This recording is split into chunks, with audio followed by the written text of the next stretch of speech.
Durante décadas, criminologistas e documentários sobre crimes reais tentaram entender o que leva os assassinos em série às atrocidades que cometem. Robert Ressler, um antigo agente do FBI, que também fazia parte da Unidade de Ciências Comportamentais da instituição, explica em sua autobiografia sobre o comportamento e os padrões de serial killers. O ex-agente do FBI cunhou o termo assassino em série em inglês, após participar de uma conferência em que um colega relatava sobre assassinatos em série chamados de serial crimes. A partir de então, segundo a pesquisa de Dennis Lino e Aline Lobato, pesquisadores da Universidade de Liverpool e Universidade Estadual da Paraíba, respectivamente, o ex-agente do FBI passou a usar o termo serial killers em suas palestras e, assim, o termo foi difundido até o estado atual.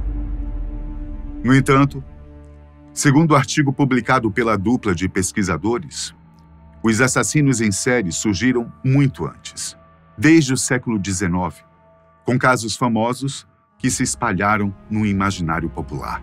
De acordo com o pesquisador Harold Schetcher, o primeiro assassino em série da história foi o famoso Jack, o Estripador, responsável por 5 assassinatos no século XIX em Londres. Porém, a pesquisadora Camila Tersariol Velasquez observa que o primeiro caso registrado sobre assassinos em série aconteceu no primeiro século depois de Cristo e que seria Locusta, a envenenadora, a primeira assassina em série da história. Locusta, a envenenadora. Locusta era cidadã do Império Romano, da região da Gália, onde hoje é o sul da França.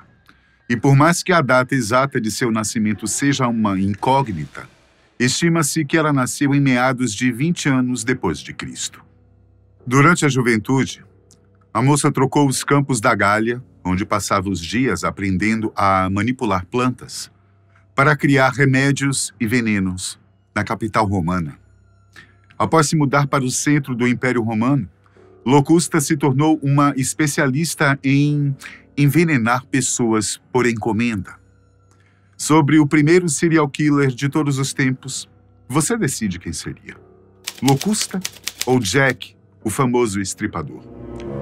Hoje, vamos conhecer 4 serial killers que atuaram durante anos, antes de serem pegos pelo FBI. E pela barbaridade de seus crimes, estes assassinos foram estudados e analisados psicologicamente. Número 1. Richard Chase, o vampiro de Sacramento. O primeiro ficou conhecido como o Vampiro de Sacramento. Nascido em 1950 em Santa Clara, na Califórnia, Richard Chase sofreu, junto com sua irmã, constantes abusos de seu pai, que, sempre muito rígido, fazia questão de impor uma disciplina pesada para seus filhos, mesmo que isso significasse ter que usar a violência para isso. Além disso, desde muito cedo, Richard já apresentava sinais de uma saúde mental debilitada. De acordo com a matéria do site All That Interesting, Richard já era perturbado e infeliz quando criança, sendo que esses sintomas pioraram na adolescência, quando passou a apresentar as 3 características da Tríade de McDonald. A Tríade de McDonald é um conjunto de 3 fatores, os quais especialistas consideram associados a tendências violentas, particularmente em relação a criminosos em série quando são crianças ou adolescentes.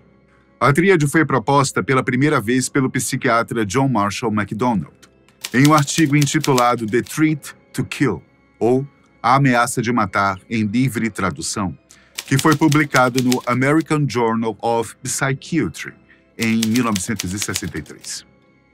Estas 3 características são incontinência urinária avançada, crueldade e ou abuso sádico de animais e até mesmo de outras crianças, e a piromania, ou a obsessão por causar incêndios. E de acordo com um psiquiatra, a presença de ao menos 2 destas características já poderia indicar uma possível tendência para o desenvolvimento de um serial killer. No caso de Richard, aos 10 anos ele já apresentava sinais de alcoolismo e aos 18 anos, após ser expulso de casa, mergulhou de cabeça em drogas pesadíssimas, que logo o tornaram um dependente químico.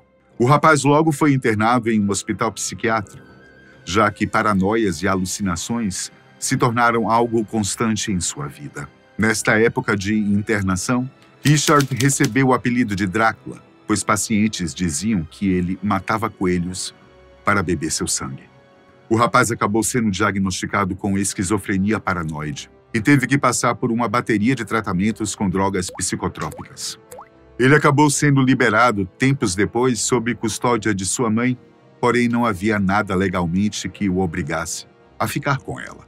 Então, após mudar para a casa de sua mãe, ele logo saiu de casa, declarando que achava que sua mãe estava tentando envenená-lo.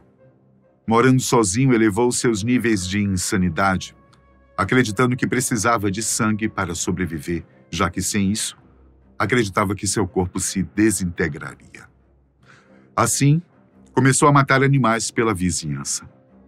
Por seu vício, Richard foi abordado por policiais em uma reserva na área de Pyramid Lake, em Nevada.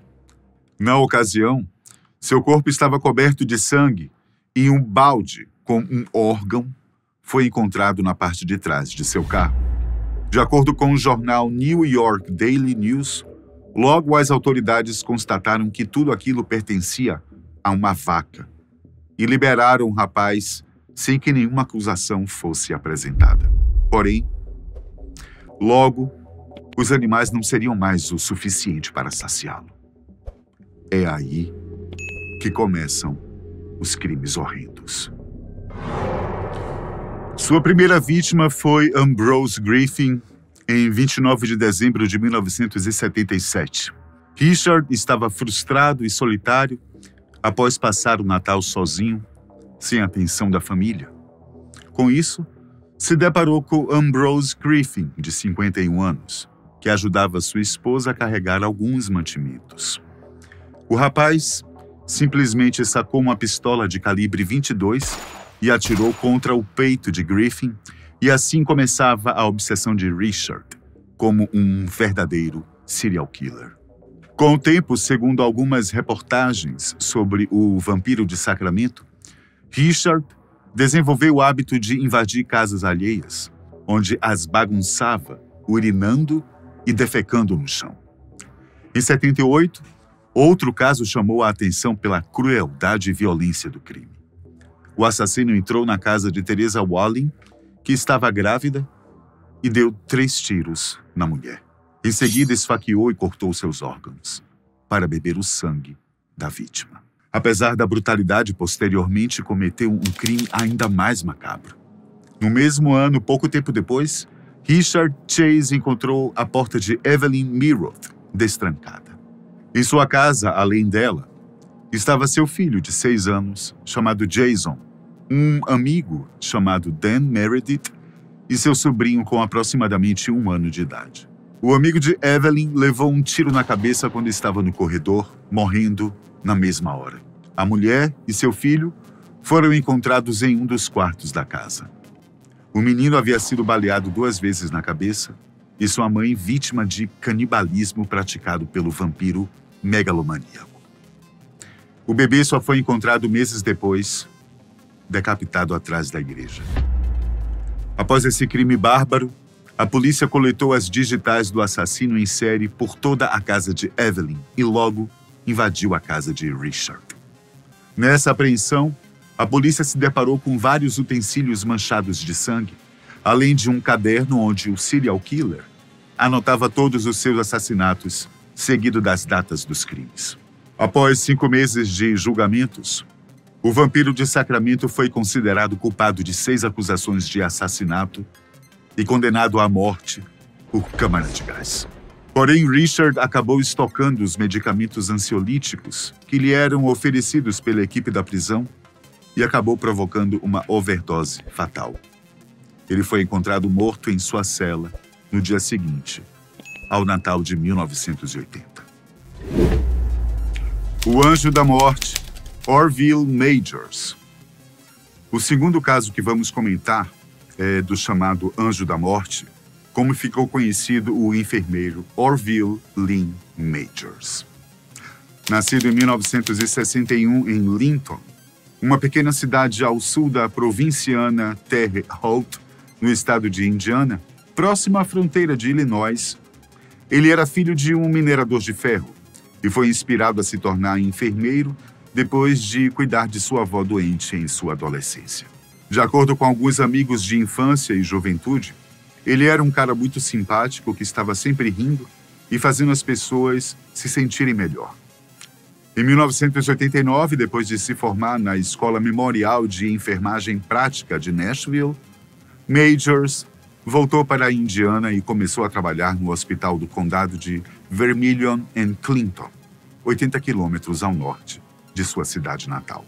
Ele trabalhou lá até 1991, quando aceitou outro emprego no estado do Tennessee. Porém, em 1993, ele voltou para o Hospital de Vermilion, onde recebeu excelentes avaliações de trabalho, de acordo com depoimentos de alguns profissionais que trabalhavam com ele naquela época.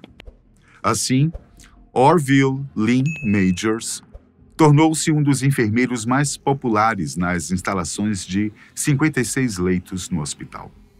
Segundo o irmão de uma de suas vítimas, o enfermeiro aparentava ser uma pessoa boa, sempre preocupado com seus pacientes e muito carinhoso com todos. No entanto, as mortes na pequena unidade de UTI, apenas com 4 leitos, começaram a aumentar logo depois que Majors voltou ao hospital em 1993. A maioria dos óbitos eram pacientes idosos que estavam internados nesta unidade de terapia intensiva. Porém, embora as mortes na UTI geralmente chegassem a 20 ou 30 por ano, em 94 elas dispararam para mais de 100. A equipe do hospital não sabia explicar por que mais pessoas morriam com mais frequência. Embora as vítimas fossem idosas, as circunstâncias de suas mortes não faziam sentido. Os pacientes passaram a morrer de condições que não tinham quando foram admitidos, ou pioravam rapidamente, apesar de estarem aparentemente com saúde comparativamente boa. Muitas das mortes seguiam um padrão estranho. Parada respiratória, seguida por batimento cardíaco irregular, que era o oposto da ordem natural das coisas, de acordo com reportagens do jornal Los Angeles Times. Além dos padrões relacionados às causas de morte, as pessoas pareciam morrer sempre nas alas onde Orville Lynn Majors havia trabalhado. A situação ficou tão óbvia para os profissionais da saúde que outras enfermeiras começaram a se referir a ele como o Anjo da Morte. Embora Majors tenha sido levado à justiça, não se sabe ao certo quantas pessoas foram vítimas de suas injeções letais de drogas que paralisavam os corações. As investigações se aprofundaram quando Majors foi suspenso e, paralelamente, o número de mortes se estabilizou.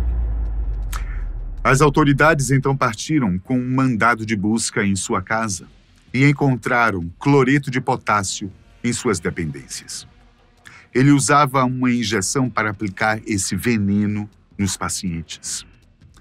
O enfermeiro foi condenado a 360 anos de prisão e, surpreendentemente, causou revolta popular por não ter sido um caso de sentença de morte. Existem diversos casos de enfermeiros que ficaram conhecidos como Anjo da Morte, apelido atribuído também aos médicos nazistas, que fizeram experiências e assassinaram inocentes na época do Holocausto. Número 3. O enfermeiro misericordioso. O nosso terceiro exemplo chegou a aparecer recentemente nas telas da Netflix, no longa-metragem chamado O Enfermeiro da Noite. Charles Cullen, um enfermeiro com 16 anos de experiência na profissão, matou pelo menos 300 pessoas durante o período em que trabalhou em diferentes hospitais. De acordo com o seu relato, ele fazia isso como um ato de misericórdia, abreviando a vida de pessoas que estavam em sofrimento. Porém, o Tribunal de Justiça nunca acreditou nesse depoimento dissimulado. O filme se passa em Nova Jersey, no ano de 2003, e relata a história e a relação de uma enfermeira e mãe solo que vive sobrecarregada com o trabalho. O novo profissional Charles Cullen, interpretado por Eddie Redmayne, rapidamente conquista a confiança da colega e começa a ajudá-la em turnos intercalados. O longa segue como base o livro O Bom Enfermeiro, uma história real de medicina, loucura e assassinato. Sem tradução no Brasil, escrito em 2013 pelo jornalista americano Charles Gruber. Charles Edmund Cullen foi preso e condenado à prisão perpétua por ter provocado a morte de 29 pacientes que estavam sob os seus cuidados clínicos, por meio da superdose de medicamentos como morfina e insulina em 2003. No entanto, durante 16 anos de trabalho, foi levantada a suspeita de que o enfermeiro tinha, na verdade, tirado a vida de aproximadamente 400 pessoas. Atualmente, Cullen cumpre sua sentença de prisão perpétua na Pensilvânia.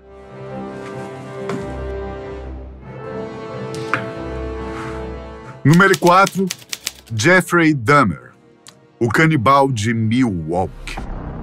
O quarto exemplo também rendeu uma série da Netflix e é conhecido como um dos assassinatos em série mais polêmico dos Estados Unidos.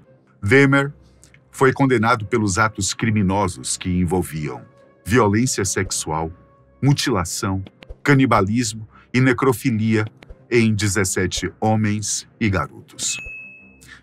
Quando o caso veio a público em 1991, com grande envolvimento midiático, Robert Ressler, aquele ex-agente do FBI, que durante sua atuação na Polícia Federal Americana contribuiu para o avanço nos estudos de assassinos em série, acompanhou o caso de Jeffrey Dahmer através dos noticiários.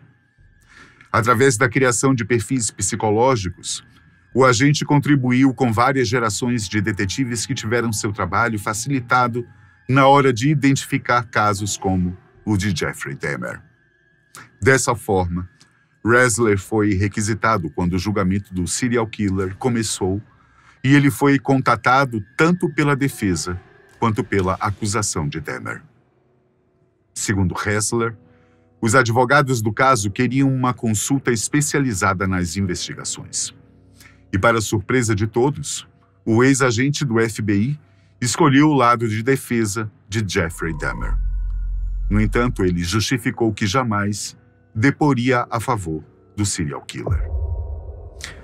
Ele alegou que, enquanto investigador do FBI, sabia que possuía a capacidade de compreender o que havia levado Jeffrey a cometer seus crimes. Ressler também justificou que sua participação no caso iria fazer com que o processo do julgamento fosse rápido e justo, em prol de possíveis futuros casos parecidos, como o de Dahmer. O primeiro garoto a ser assassinado por Jeffrey Dahmer foi Stephen Hicks, de apenas 18 anos. Ele estava pedindo carona para um show de rock quando Dahmer o pegou.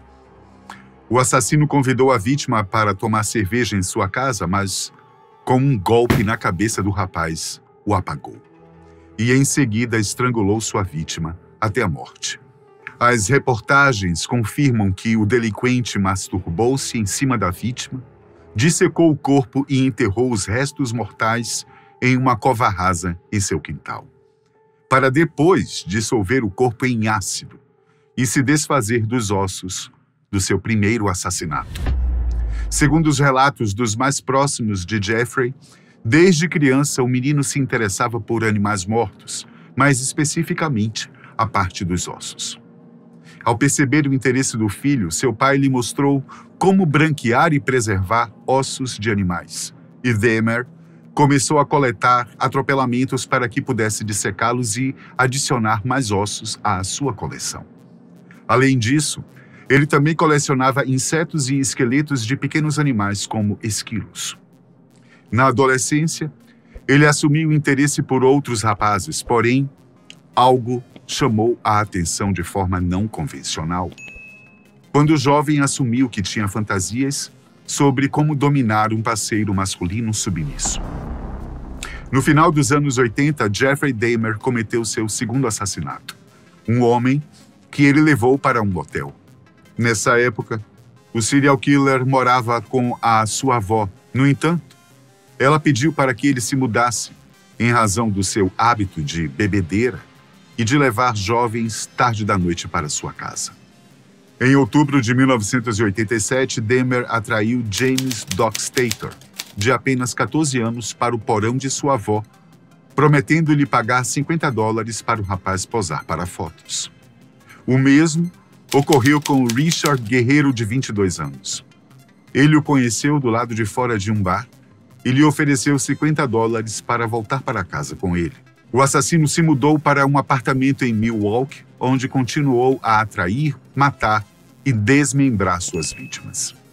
E apesar de Jeffrey Dahmer ter sido preso algumas vezes durante a sua vida, sendo a primeira delas por ter apalpado uma criança, as autoridades americanas só vieram a descobrir a sua atividade criminosa em 1991. No tribunal, o serial killer chegou a ser diagnosticado com transtorno de personalidade limítrofe, transtorno de personalidade esquizotípica e transtorno psicótico. Após ser preso por seus crimes, Dahmer cruzou o caminho de Christopher Scarver na instituição correcional de Colômbia. Scarver estava preso por ter atirado em seu supervisor no programa de treinamento do qual participava na época. Sem supervisão dos guardas, o detento Christopher Scarver começou a questionar Jeffrey Dahmer sobre seus crimes contra afro-americanos. A discussão resultou em Scarver espancando Dahmer até a morte com uma barra de aço de um equipamento da academia da prisão. Scarver passou 16 anos na solitária pelo crime devido à violência exacerbada e ataque a um outro colega, e alegou que matou Dahmer porque ele provocava e insultava os outros detentos.